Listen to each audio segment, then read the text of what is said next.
আপনাদের সকলকেই স্বাগত জানাচ্ছি মানবজমিন লাইভের সঙ্গে আছে আমি হুমায়ুন কবির মাসুদ।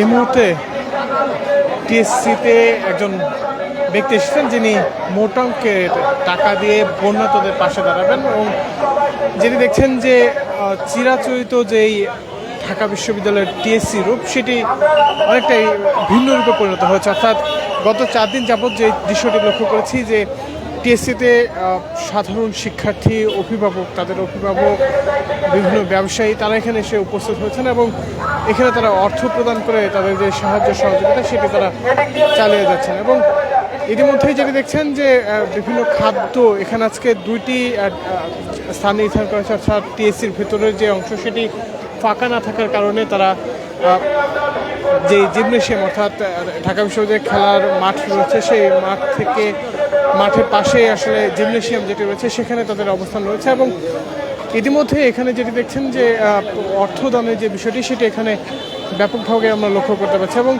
আমরা যেটি দেখছি যে আজকে তাদের গতকালকে তাদের 2 কোটির উপরে এবং দ্বিতীয় দিন যেই অর্থ সংগ্রহ করেছে সেখানেও প্রায় বলা যায় যে 1 কোটি টাকার উপরে টাকা উত্তোলন করা হয়েছে বা তোলা হয়েছে। এবং বন্যাতদের মাঝে তাদের যে খাবার প্রেরণ সেটি আমরা লক্ষ্য করেছি। গতকালকে হেলিকপ্টার যোগে সেনাবাহিনী, নৌবাহিনী, বিমান বাহিনীর সাহায্য নিয়ে হেলিকপ্টার যোগে তারা খাবার পাঠিয়েছেন। এবং আজকে যে বিষয়টি দেখছি যে তাদের যে খাবারের গাড়িগুলো রয়েছে সেই খাবারের গাড়িগুলোতে পানি সহ অন্যান্য যেই বিষয়গুলো আছে সেগুলো তারা নিয়ে এখান থেকে চলে যাওয়া যে বিষয়টি সেটিও এখানে লক্ষ্য করা যাচ্ছে। তবে এখন পর্যন্ত এখানে যে চিত্রটি সেটি যদি বলি যে সকাল থেকে তারা টাকা তুলছে এবং গতকালকে কিন্তু অনেক রাত পর্যন্ত, অর্থাৎ আমরা সর্বশেষ জানতে পেরেছি বৃষ্টিতে ভিজেও শিক্ষার্থীরা টাকা গণনা করেছেন এবং সেখান থেকে তারা টাকার যে পরিমাণ সেটিও তারা উল্লেখ করেছেন।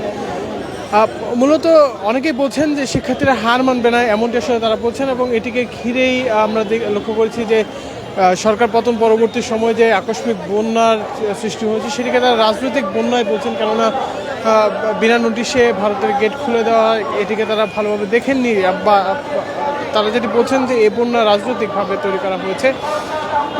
এবং আজকে তাদের যে অর্থ সংগ্রহ সেই অর্থ সংগ্রহ কার্যক্রম এখন পর্যন্ত চলছে এবং কিছুক্ষণ পরপর শিক্ষার্থীরা তারা যেখানে যেভাবে পারছে বন্যার্থদের টাকা তুলে এবং টাকা উত্তোলন করে এখানে এসে জমা দেওয়া। পাশাপাশি আমরা দেখছি যে বৈষম্যবিরোধী ছাত্র আন্দোলন ছাড়াও মূলত আসুন্না ফাউন্ডেশনের মাধ্যমে ব্যাপক একটি অর্থ তোলা হচ্ছে যেটি বন্যার্থদের মাঝে দেওয়ার যে প্রবণতা সেটি আসলে লক্ষ্য করতে পেরেছি। আমরা কয়েকজনের সঙ্গে কথা বলবো, তাদের কাছ থেকে জানার চেষ্টা করবো তাদের বিষয়গুলো। এখানে কেন এসেছেন? আমি উত্তরার থেকে এসেছি। আত্মমানবতার সেবায় যে ছাত্র সমাজ সকল মানুষজন এগিয়ে এসেছে।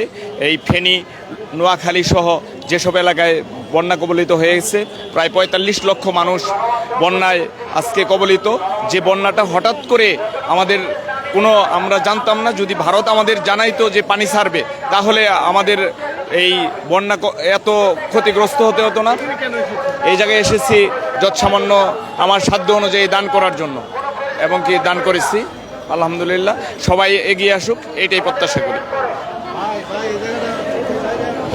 এখানে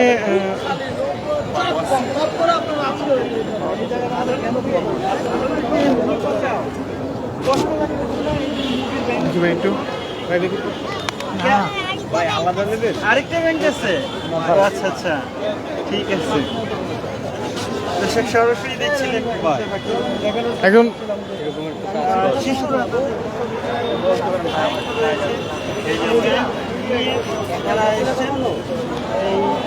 একজন শিশু তিনি আসলে একটি ব্যাংক হাতে করে নিয়ে এসেছেন এবং এখানে যেটি দেখছি যে ব্যাংকের যেই অর্থ সেটি জমা দেওয়ার জন্য তারা এখানে এসেছেন। অর্থাৎ সার্বিক যদি বলি যে বিভিন্ন স্থান থেকে আসা শিক্ষার্থী, অভিভাবক এবং অন্যান্যরা তারা তাদের যেই কষ্টার্জিত অর্থ সেটি প্রেরণের জন্য বা বন্যার্থদের পাশে দাঁড়ানোর জন্য তাদের যে অবস্থান সেটি তারা এখনও চালিয়ে যাচ্ছেন। মূলত এই ছিল আমার কাছে এখন পর্যন্ত এখান থেকে সর্বশেষ।